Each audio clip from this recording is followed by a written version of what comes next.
This is episode number 686 with Ruth Yakubu, Principal Cloud Advocate at Microsoft. Welcome back to the Super Data Science Podcast. Today I'm joined by Ruth Yakubu, a deep expert on open source options for ensuring that we deploy AI models responsibly. Ruth has been a cloud expert at Microsoft for nearly 7 years. For the past 2, she's been a principal cloud advocate that specializes in AI at the multi-trillion-dollar tech giant. Previously, she worked as a software engineer and manager at the consulting giant Accenture, and she's been a featured speaker at major global conferences like Web Summit. She studied computer science at the University of Minnesota. In this episode, Ruth details the 6 principles that underlie whether a given AI model is responsible or not, and she details the open source Responsible AI Toolbox that allows you to quickly assess how your model fares across a broad range of responsible AI metrics. All right, let's jump right into our conversation. Ruth, welcome to the Super Data Science Podcast. Where in the world are you calling in from? John, I am calling from Midtown Manhattan. So just in case you hear sirens in the background, just know that I'm in New York. So that's like a normal sound for us. Nice, yeah, for sure. So I am also in Manhattan, downtown. So maybe we'll hear the same siren go past your window, and then 10 minutes later, go past mine. Yeah, Although we're filming in the middle of the day, so it would be more like an hour later. exactly. Nice. So it's great to have you on the show. We met in person at the Open Data Science Conference, ODSC East in Boston, and we got to know each other over lunch. And I Mhm. found out what you were talking about at ODSC East, and I thought it would make for a fascinating episode. So Well, thank you. let's dig right into it. So, what is responsible AI, Ruth? That's a good question. Funny enough, I used to wonder about this. Is it just a slogan? There are different word terms that people use. There's ethical AI. I thought that was a different thing. There's responsible AI. But in the context of Microsoft, when we talk about responsible AI, it's more of principles that we have to adhere to. So they're core areas. Number one, fairness. When you're developing an AI solution, you need to ask yourself, is it fair to people that are going to be using it? Is it inclusive? So I used to wonder, okay, if it's fair, then it's inclusive. But one thing that we have to keep in mind is, let's say for disabled people, there are about 1 billion disabled people out there. So when we're creating our applications, do we take that demographic into consideration? So those are areas that we have to think of. Are we thinking of things outside of the box? People that we're not including in our use cases? That sort of thing. Another area is data and privacy. So this is not just, okay, I put a product out, a AI system out there. Am I respecting people's data and privacy? This also comes when we're actually building the model. Where did you get that data, John, to do your machine learning training? Interesting. So it's both sides that we have to take into consideration. Transparency, that's a big thing now because AI tends to be a black box. So being able to understand why it made a decision or why it made a mistake and why. There's also industries that do a lot of regulations. So you need to explain, let's say, to a doctor why you went about predicting that this patient has this type of diagnosis. There's also accountability. This is the area that is on top of everybody's mind. When we create AI solution, who's responsible when things go wrong? So it's more of a practice of being able to be accountable for AI systems that we create. So with Microsoft, we created these 6 principles for us to practice within the company. And that's why we call it responsible AI. Nice, I got you. So I was able to jot down five at least: fairness, inclusivity, data and privacy, And ex- reliability. I forgot reli- reliability. reliability. Reliability Uh, and safety. Got it, got it, got it. So fairness, inclusiveness, data and privacy. And it's interesting that you mentioned on that data point. I don't usually think of myself, and you highlighted it yourself already, Uh-huh. but it doesn't. When I think about data privacy, I'm thinking about making sure that our users' details are safe, that no one's getting their credit card numbers, that kind of thing. Yeah. Or in the case of Microsoft, you guys have lots of people's searches, people's emails. Obviously, a huge number of corporate clients, probably one of the largest numbers of corporate clients worldwide. And so, obviously, user data and keeping that safe is there's probably thousands of people at Microsoft working on that. Uh-huh. But it didn't occur to me this other piece about where data come from. So the Hmm. provenance of the data, obviously, that also can be sensitive. We see a lot these days with for example, with the large language models that are creating images, Yeah. we see things like the stamp from the Hmm. provider of the images. So like these data are coming from copyrighted sources potentially, Exactly. where yeah we run into issues. So yeah, it's very cool that you highlighted that explainability, accountability, and then reliability and safety. I should give you a chance to explain that one now too. So reliability, that one too, I'm like, look, is it reliable or not? That's pretty straightforward. But think of, let's say if we're building a smart car. There are so many use cases that we need to think of. How does it react when it's raining? How does it react when it's around pets or children? How does it react at night? So when we have to think of outliers, like use cases that are like way, way out there. So the normal use case versus the ones, the outliers, that's where reliability comes into, because we're thinking of everything possible and the safety of it as well. So I'll say a smart car is the only what's it called analogy that I can think of in that category. But yeah, Nice. anything that's reliable.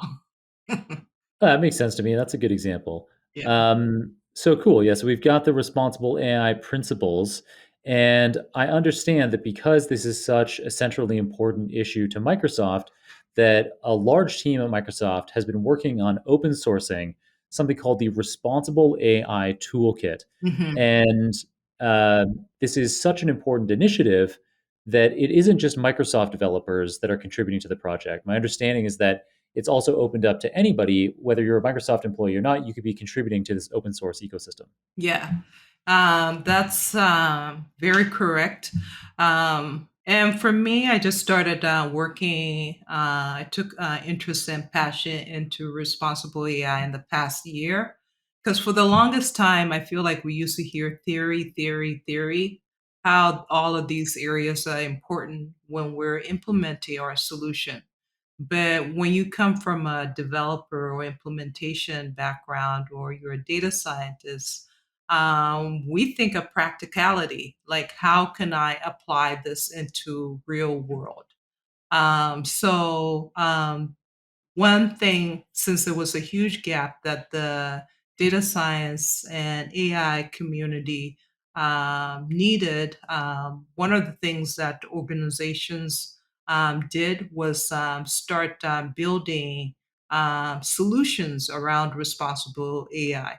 So, one example, there's a company called FairLearn, and giving your model, it can identify areas where your model may not be fair. So, do you have sensitive features like age, gender, ethnicity that your model can potentially have, like a maybe an age bias or maybe racial bias, that sort of thing.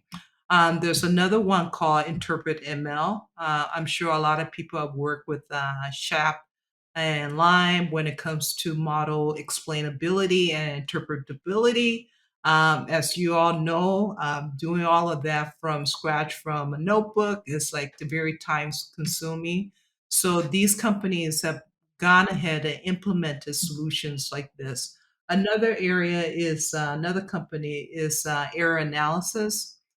So they've also put together a solution that, given your model, even if it says it's 90% accurate, realistically, there are pockets and demographics within your data that your model may just be 20% accurate. So it exposes areas like that. So these are organizations that created solutions, and also there are also academic institutions that also created solutions. Then Microsoft, kind of like how you mentioned before, Microsoft research teams have also implemented solution because this is the area that the industry, at least the data science community, found that, hey, we are lacking. We don't have any solution that will help developers, ML professionals, be able to debug their machine learning models. So all of this was put together, and all Microsoft has done is package everything into one holistic area, into one holistic package for, let's say, Python users. And you'll be able to call this libraries, but it's an open source project and solution. So, kind of like how you mentioned, you and I and the public can be able to utilize it for free. We want to make it available to everybody, but also have people contribute to it. So that's a responsible AI tool box. You're also going to hear about responsible AI dashboard. It's the same functionality, but this is a new feature announced last year, that all of this is actually integrated into the Azure Machine Learning Studio. So already, I'll say data scientists or ML engineers are already doing their E2E or end-to-end machine learning life cycle processes, and why not put everything into one place? Nice. So the Responsible AI dashboard has been integrated into the Azure ML Studio. And so this offers people who are already using the Microsoft Azure cloud ecosystem for their machine learning, their end to end development and deployment of models, they can be taking advantage of the dashboard. But Mhm.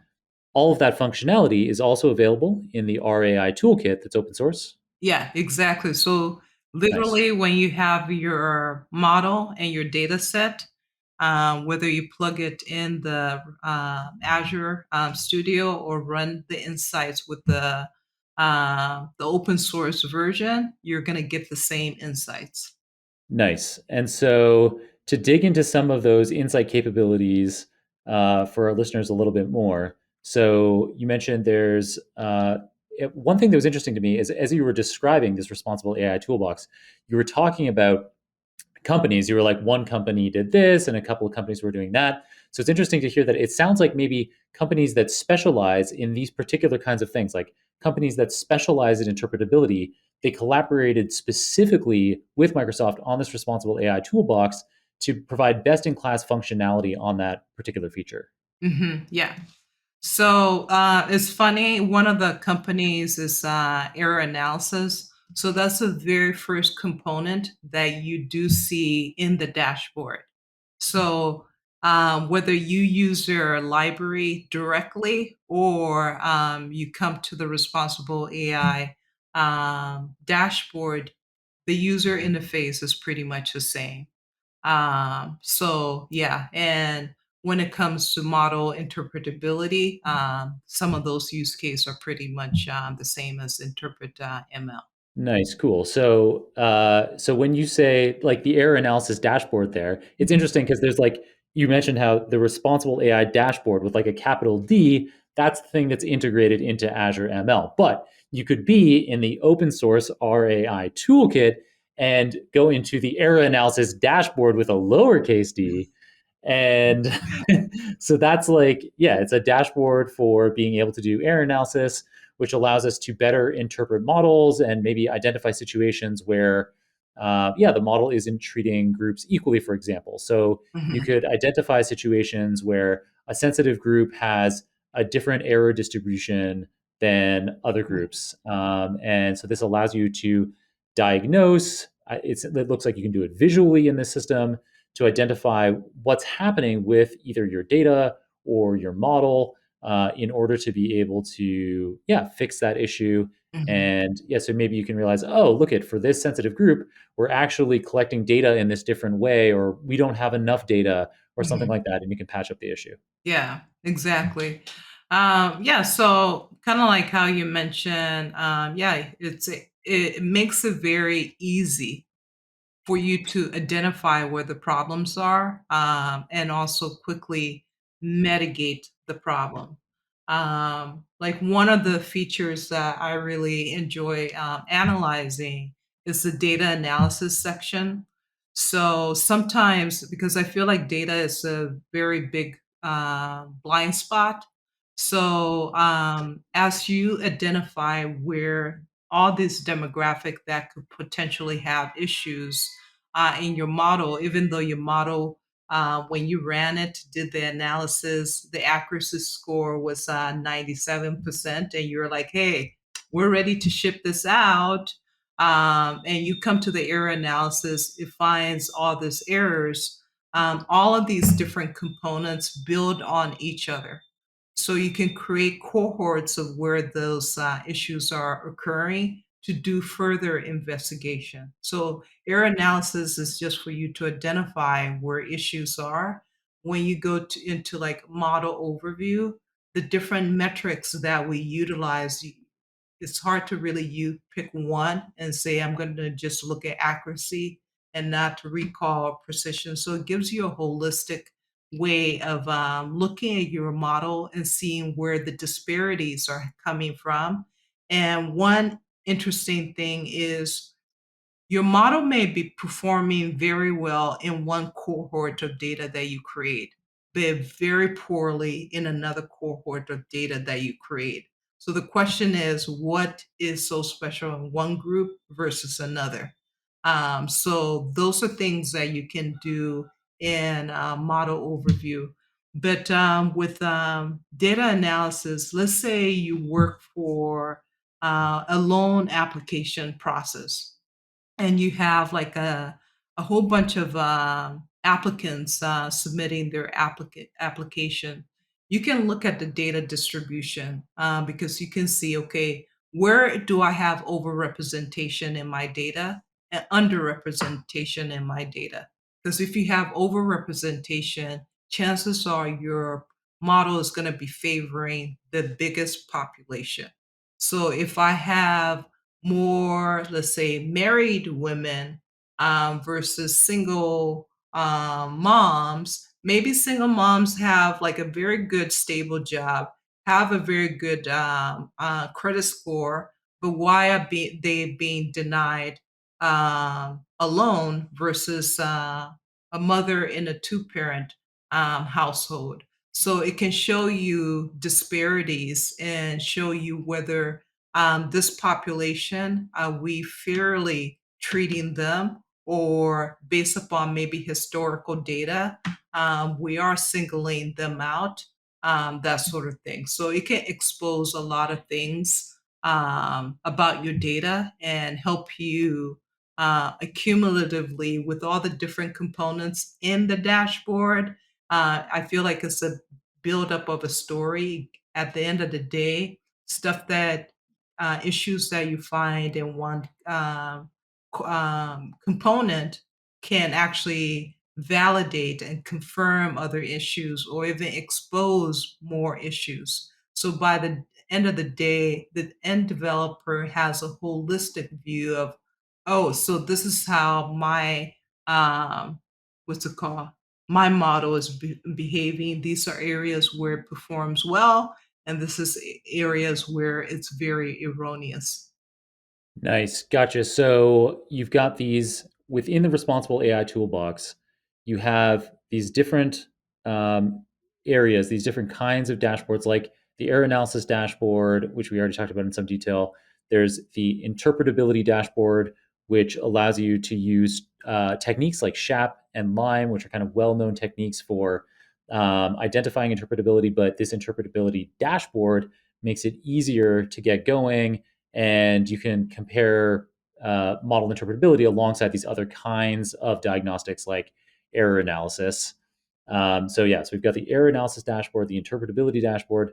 There's also a fairness dashboard, which I don't think we've talked about in too much detail yet.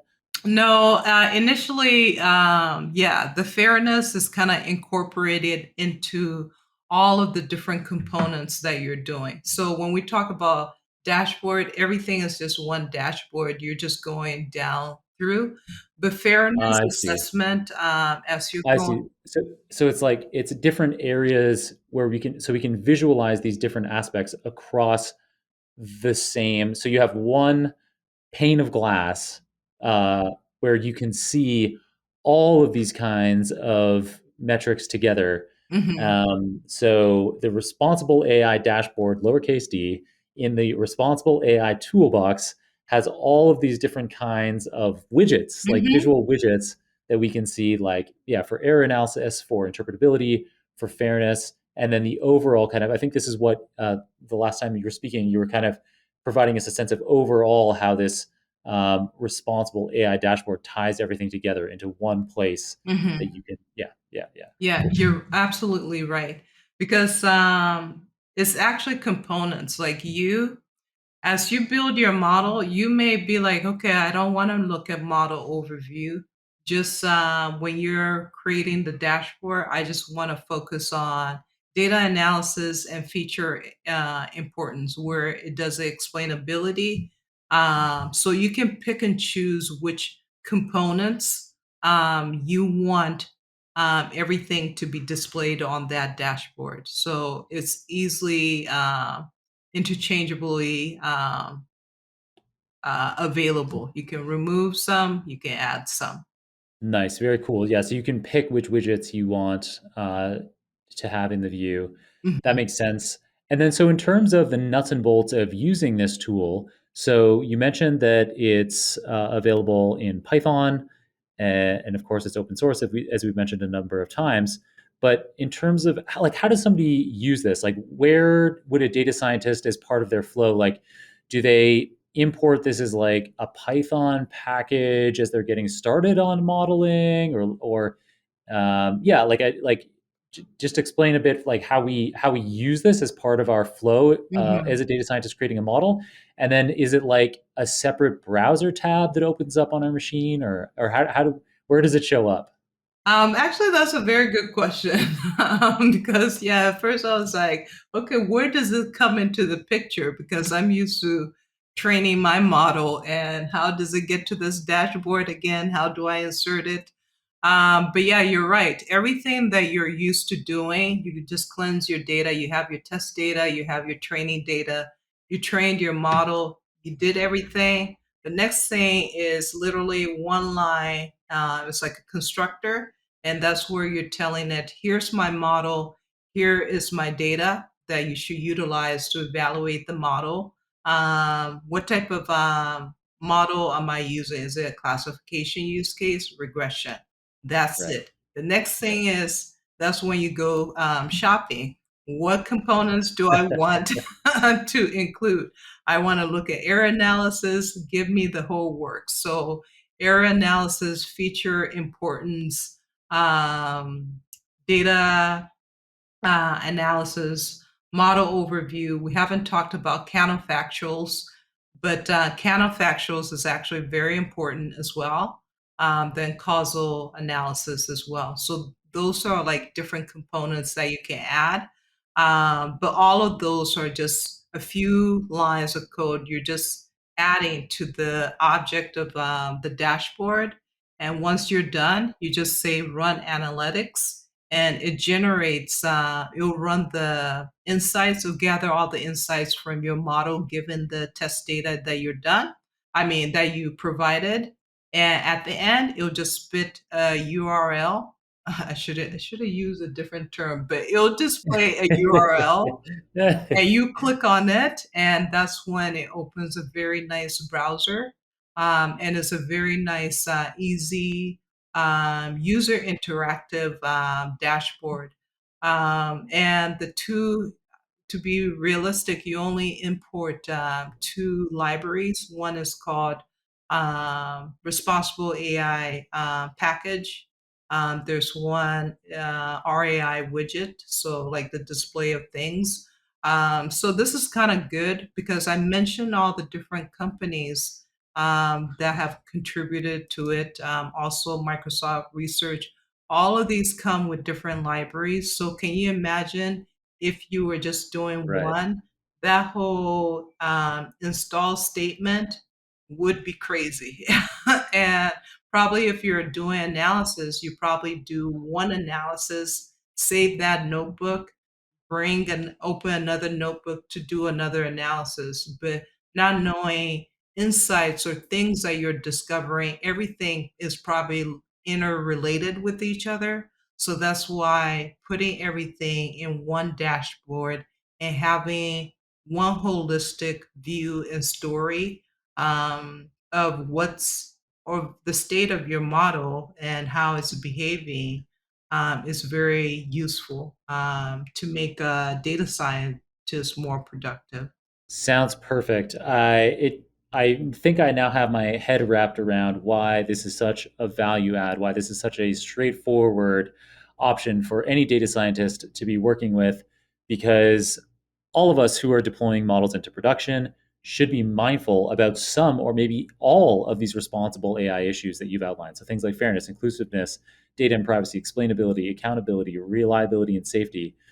With this responsible AI toolkit, we have one install that we need to do, and then we get one dashboard for our model to be able to monitor all of these things, be able to do error analysis, interpretability, model fairness, all, as you said, under one roof with one install and having one holistic view and story. You summed it right, just perfect. Like Nice. you used it before. I think I'm going to have to now. I'm going to be recommending it to my team for sure. This seems like a no brainer to be using. And while we don't have time today to dig into counterfactuals and Mhm, how those relate to causality, for our listeners who are interested, you could check out episode number 607 with Jennifer Hill, which was released half a year ago. And in that episode, it's focused entirely on that. So it's mhm, causality with counterfactuals. And so, yeah, the Responsible AI Toolbox, it looks like the documentation also has information on counterfactuals that you can get right there in the tool, as well as all of these other topics that we discussed today. And I can see that there are some, there's more than we even had time to cover, mhm, all of which is unsurprisingly for such a tightly run ship mhm. with so many resources in Microsoft. Yeah, it's all very nicely put together and well documented. So definitely check it out. I'll have a link to the GitHub repository in the show notes. Mhm. Ruth, thank you so much for coming on the show and enlightening me and our listeners about this awesome responsible AI toolbox. Ruth, if people want to follow you after the show and hear more about this tool or any other insights that you might have about the industry, how should they follow you? So my Twitter handle is Ruthie, so Ruthie Yakubu, Yakubu. And that's how you can find me on Twitter. And thank you so much, John, for having me on this show. It's a pleasure. Nice. Thanks to Ruth for coming on and providing us with such practical guidance. In today's episode, she covered the 6 responsible AI principles that Microsoft adheres to and that we ourselves can use as a template, namely fairness, inclusiveness, data and privacy, including data provenance, explainability, accountability, and reliability. She then filled us in on how you can quickly import the open source Responsible AI Toolbox into your Python code to have a holistic visual dashboard that allows you to evaluate your model for how responsible it is before deploying it into production. All right, that's it for today's episode. Until next time, keep on rocking it out there, folks, and I'm looking forward to enjoying another round of the Super Data Science Podcast with you very soon.